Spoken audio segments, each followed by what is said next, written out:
Yo guys, what is going on? It's Luki here and welcome back to another video. In today's video I'm going to be focusing on how you guys can make the Oden overpowered as heck in Modern Warfare, and when I mean this I truly mean it. First up, I'm going to be giving you guys a class up, the best class up that you guys should be using with this weapon, and then after I've shown the class up I'm going to be giving you guys a little secretive tip that a lot of people are probably not doing with this weapon. Now this tip is going to completely change the game when you use this weapon, so yeah, I definitely recommend you guys giving it a go. Anyway, on to the best class up. The first barrel is what I use. It increases my damage range, bullet velocity and recoil control. There's a lot of recoil on this weapon, so having as least recoil as possible is definitely going to help you out a lot. Now the other two pros is the fact that it increases your damage range and your bullet velocity, so basically this just makes your range a lot better with this weapon.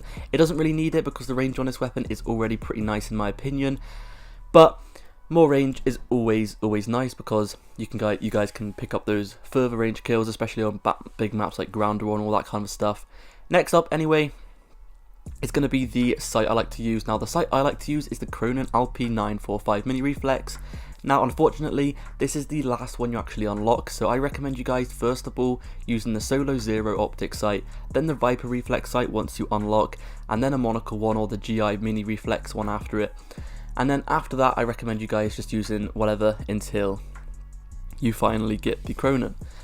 The Cronin reflex sight in my opinion is very nice. It's very clean, very simple, and it's just one of the nicest reflex sights in the game in my opinion. It's definitely one of the most easiest to use and one of the most it's just so clean in my opinion. It's not too big and not too small. It's just the perfect size and it's got a little red dot in the middle, which I really like about it.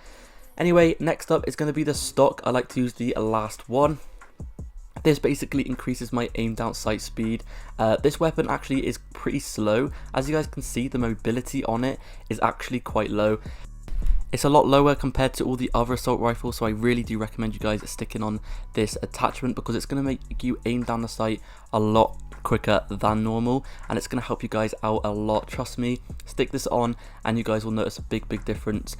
As soon as I stuck this on, it was definitely helped me out a lot because this gun's just really slow. As you can see, if you look at all the other mobilities on all the other assault rifles, it's a lot higher than the Oden, and the Oden does have the lowest mobility out of all of the assault rifles. Anyway, next up is going to be the underbarrel. I like to use the Ranger foregrip because it increases the recoil control and the aiming stability, therefore making my accuracy a lot better, and it gives me a lot less recoil, so it's a must have with this weapon because like I said before, the recoil on this weapon is probably got the most recoil on any weapon or any assault rifle at least. It's got a ton of recoil on it, and I do recommend you guys sticking this on because it's going to help you guys out a lot, especially when dealing with the amount of recoil on this weapon.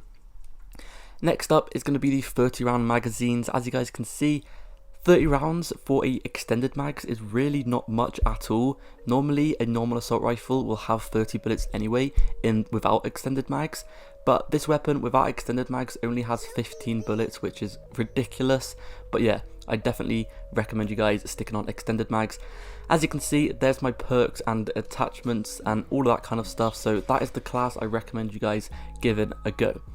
Now onto the little secret tip that a lot of you guys may not be doing with this weapon. As you can see in the bottom right, I have the single shot mode instead of the fully automatic mode, just because when this weapon is in fully automatic, the recoil is just absolutely insane, like I've said a lot of times in today's video. But if you watch the gameplay in the background, I have the single fire mode on instead, and this basically turns this weapon into a semi-automatic, so you have to press the trigger, and every time you press the trigger it only shoots one bullet. But in my opinion, this is the best way to use this weapon. As you can see in the gameplay in the background, you can pick off people at really nice ranges, and you can pick off people at close ranges with extreme ease, and it's just super easy, it's super nice to use, and it's definitely, in my opinion, the nicest way to use this weapon. I do not recommend you guys using this weapon in fully automatic mode, simply because, like I've said before, the recoil is just absolutely insane. Now in the semi-automatic mode as well, another thing I love about it is the fact that you can pick off people from really long ranges, and you can also pick off people with extreme easiness when they're on a head glitch. If they're on a head glitch and you have this semi-automatic mode on instead, you guys will be able to kill them a lot better. Now, I do recommend every now and then maybe switching from each one. I do recommend at short ranges, maybe you guys want to, you can go ahead and switch it to the fully automatic mode instead. But if you see anyone on a head glitch at long distances or anything like that, you guys can of course go ahead and switch it to semi-automatic mode, and you will be able to kill those people at long distances a lot more easy. Now, I recommend also another little secretive tip with this weapon is using stopping rounds as your field order. Now, I mean field upgrade. As you guys know, there's multiple different field upgrades on this weapon. You can get dead silence, you can get extended mags or more ammo, you can get a tac insert, but I recommend you guys actually go ahead and using stopping rounds, and trust me, this is going to completely break this weapon. If you watch closely, just before I was using stopping rounds, and it only took about 2 bullets to actually go ahead and kill someone with this weapon. Usually it takes about 3, but with stopping rounds it only takes 2, so you only have to get 2 bullets on target and the enemy will instantly die. So I really recommend you guys giving this a go. Anyway, that has been it for today's video. Thank you for watching, and I'll see you guys in the next video. Peace.